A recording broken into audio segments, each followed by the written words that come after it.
اور وہ اپنا علم منفعت نفع دینے والا، اور تیسرا ولد صالح نیک اولاد با ہنر صاحب کی بلا خدا انہیں کروٹ کروٹ جنت نصیب فرمائے.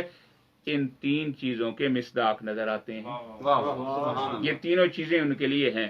کار خیر بھی انجام دیا، اور جناب علی علم بھی چھوڑ کے گئے اپنا، اور صدقہ جاریہ کے طور پہ اپنی نیک اور ولد صالح اولاد بھی چھوڑ کے گئے. اللہ تعالیٰ ان کی اولاد کو صحیح معنوں میں ان کے نقش قدم پہ چلنے کی توفیق عطا فرمائے، اور علوم آل محمد کو سیکھنے کے ساتھ ساتھ بالکل قبلہ ابا ہنر صاحب کی طرح جو ہے وہ تبلیغات آل محمد کرنے کی بھی توفیق عطا فرمائے، اور یہ عظیم صدمہ انہیں برداشت کرنے کی توفیق عطا فرمائے. آل رسول کے گھرانے کے ساتھ متمسک ہیں، اور یہ جس گھرانے سے تعلق رکھتے ہیں ان کے بھائی بھی عالم دین ہیں، ان کے جناب علی بیٹے بھی عالم دین ہیں، ان کے بزرگان بھی عالم دین ہیں. مدینۃ العلماء کے نام سے ان کا گاؤں معروف ہے. یہ ان کی اور ان کے آباء و اجداد کی علم دوستی کی علامت ہے. جس علاقے میں داہا علماء نجف، حوزہ علمیہ قم، حوزہ علمیہ نجف، پاکستان اور پاکستان کے کونے کونے میں طالب علم اس زمانے میں قاری صاحب کی بلا اس زمانے میں جس زمانے میں لوگ جو ہے وہ نفس نفسی کا عالم ہے، اور دنیا اور دنیا داری کی طرف جو ہے وہ بھاگتے ہیں، اور جناب علی کاروبار اور بزنس کی طرف، لیکن یہ متدین لوگ دینداری کی طرف بھاگ رہے ہیں، اور علوم آل محمد کو سیکھنے اور اس کو سیکھنے کے بعد عمل کرنے کے ساتھ ساتھ اس کی تبلیغ کرنے کے پیچھے در پہ ہیں.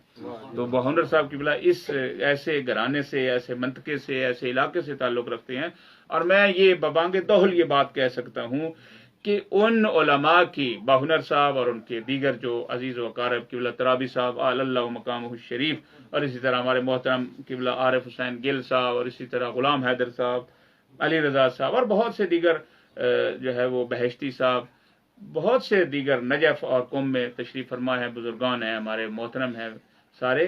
یہ انہی علماء کی تبلیغات کا نتیجہ ہے، اور بزرگان کی سرپرستی کے ساتھ، بزرگان پاکستانی علماء اور بزرگان اور قیادت کی سرپرستی میں یہ لوگ جناب چلنے والے ہیں. یہ ان کی تبلیغات کا نتیجہ ہے کہ آج بھی اگر اس گاؤں میں سن 2020 میں بھی اگر نماز پہ جا کے دیکھیں تو ان کی مسجد میں 200 سے 250 سے 300 تک فرد جو ہے وہ نماز میں شامل ہوتے ہیں.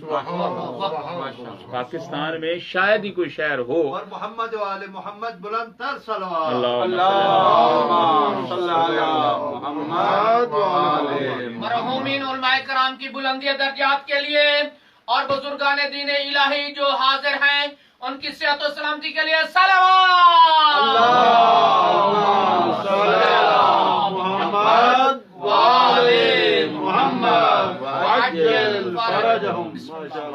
میرے علم میں نہیں ہے دیکھل اتنے نمازی جو ہے، یہ خود علماء عمل انجام دیتے ہیں، اور عملی طور پہ جب انسان تبلیغ کرتا ہے تو اس تبلیغ کا یہ نتیجہ ہے کہ لوگ بھی پھر نمازی بنتے ہیں، لوگ بھی متدین بنتے ہیں، لوگ بھی دیندار ہیں، اور سینکڑوں نہیں تو دہا مدارس میں یہی متدین کمک بھی کرتے ہیں، مدد بھی کرتے ہیں.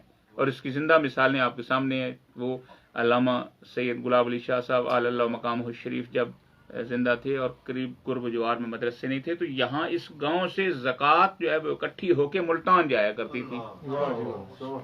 یہ ان کے تدین کی علامت ہے. اور پھر چیچا وطنی مدرسہ بنا، عزیز المدارس حجت الاسلام المسلمین علامہ قبلہ محمد رضا غفاری صاحب دامت توفیقاتو پرنسپل ہیں وہاں کے، اور ان کے اپنے گاؤں میں ایک بہت بڑا مدرسہ بنا، مولانا علی حسین صاحب جناب اس کے مدیر ہیں. تو یہ سارا ان کی متدین دین کی کمک اور تعاون اور زکوٰۃ اور یہ خدمات کا نتیجہ ہے. اللہ تعالیٰ ان کی توفیقات میں مزید اضافہ فرمائے، اور علم دوستی ان کے اندر مزید جو ہے وہ اس میں پختگی لائے، اور علماء کے ساتھ صحیح معنوں میں اور حقیقی معنوں میں جیسے چل رہے ہیں، مزید ان کو جو ہے وہ علماء کی قیادت اور علماء کی رہنمائی سرپرستی میں چلنے کی توفیق عطا فرمائے. لیکن اگر دیکھا جائے تو انہی علماء ملازم حسین باہنر صاحب جیسی شخصیات کی محنت کا نتیجہ ہے کہ انہوں نے اپنی عوام کو علماء کے ساتھ متمسک رکھا. اللہ تعالیٰ نے کروٹ کروٹ جنت نصیب فرمائے. بہت دیر ہوگی. اگر قبلہ ملازم حسین باہنر صاحب کی شخصیت پہ ایک سیمینار برگزار ہو تو شاید وہ ایک سیمینار بھی کافی نہ ہو. اتنی خدمات ہیں ان کی تبلیغی حوالے سے، تدریسی حوالے سے، اور اسی طرح جناب علی پیوہش اور یہ اپنا علمی جو ان کی کاوشیں ہیں، کتابیں ہیں، تراجم ہیں، مقالہ جات ہیں، جو ان کی خدمات ہیں بہت زیادہ ہیں. اللہ تعالیٰ انہیں ان کے لیے یہ سارے کام جو ہے وہ صدقہ جاریہ قرار دے اور اس کا ثواب ان کے نامہ اعمال میں لکھا جاتا رہے اور ان کو اللہ تعالیٰ کروٹ کرو جنت نصیب فرمائے. شہر کریمہ اہل بیت میں آئے، علوم آل محمد سیکھا اور اس کے بعد جناب علی ہمیشہ مصروف عمل رہے.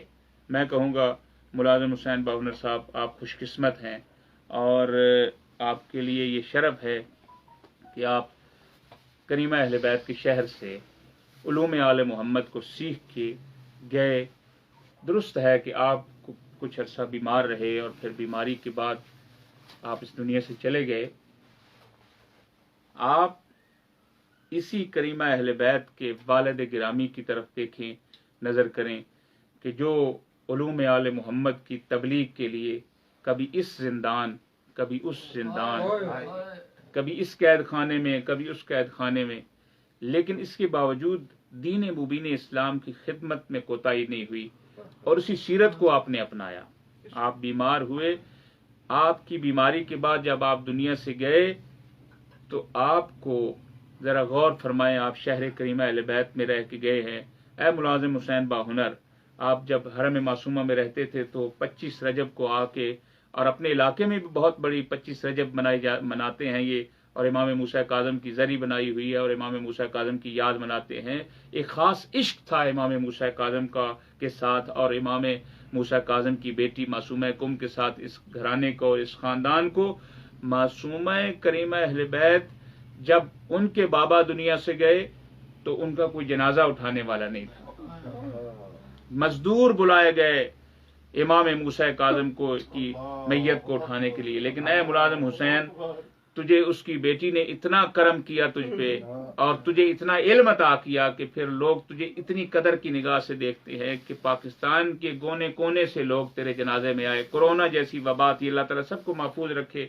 اس وبا، اس مرض کے باوجود تیرے بیٹے وہاں موجود نہیں تھے، بیٹیاں موجود نہیں تھی، خانم اور خانوادہ موجود نہیں تھا، لیکن کسی کو یہ احساس نہیں ہوا کہ ملازم باہنر کا کوئی قریبی یہاں موجود نہیں ہے، بلکہ تیرا جنازہ تجھے بڑی عزت و احترام سے علامہ سید اخلاق حسین شیرازی صاحب جیسی شخصیت، علامہ غفاری صاحب جیسی شخصیت تیری تجلیل کے لیے آئے، تیرا جنازہ اٹھانے کے لیے آئے، اور بہت سی شخصیات، علماء، بزرگان، فضلاء تشریف لائے اور بڑی عزت و احترام سے تجھے غسل بھی دیا گیا، تجھے کفن بھی پہنایا گیا، تیرا جنازہ بھی اٹھایا گیا. لیکن ملازم حسین ذرا اپنے 7ویں امام کو دیکھنا، موسیٰ کاظم کو، کہ جس کا جنازہ اٹھانے کے لیے کچھ مزدوروں کو بلایا گیا اور وہ مزدور جنازہ اٹھا کے لے کے گئے. اور معصومہ کریمہ اہل بیت کی وفات کے دن ہے. میں چاہتا ہوں بی بی دو عالم کی، حضرت معصومہ کی مصیبت کے 2 جملے عرض کروں. وہی بی بی دو عالم جس کے شہر سے تو علم حاصل کر کے گیا اور تیری اتنی عزت اور وقار اور تیرا اتنا بلند ہوا کہ لوگ تیرے جنازے میں شریک ہوئے.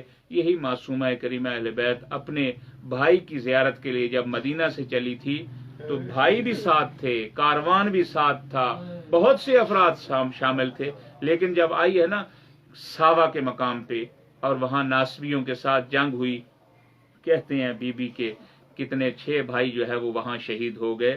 بھائیوں کی شہادت کے بعد اے کریمہ اہل بیت تیرے شہر میں بیٹھے ہیں، معذرت کے ساتھ تیری خدمت میں عرض کرتے ہیں کہ تو جب آئی تھی بھائی کی زیارت کے لیے بڑی عزت و احترام سے مدینہ سے نکلی تھی. ایک تو بہن ہے جو اپنی بھائی کی زیارت کے لیے چل کے نکلی ہے، اور ایک تیرے ہی خاندان سے، تیرے اجداد سے زینب کبریٰ ہے، وہ بھی اپنے بھائیوں کے ساتھ نکلی تھی. تو جب آئی ہے ساوا کے مقام پہ تیرے بھائی شہید ہو گئے، قتل ہو گئے، تو نے اپنے بھائیوں کو قتل ہوتے ہوئے دیکھا. لیکن اے کریمہ اہل بیت میں تیرے آگے ہاتھ جوڑ کے یہ عرض کروں گا، تیرے بھائیوں کی شہادت کے بعد تیرے ہاتھوں میں کسی نے رسن نہیں پہنائے. جب قوم کے شریف لوگوں کو پتا چلا نا تو قوم کے شریف لوگ تیرے استقبال کے لیے شہر سے باہر آئے، اور آج بھی ایرانی لوگ وہ یاد مناتے ہیں. معصومہ کریمہ اہل بیت جب آئی نا اسی مقام پہ جسے فرقہ معصومیہ کے نام سے یاد کیا جاتا ہے، جب اس مقام پہ آئے تو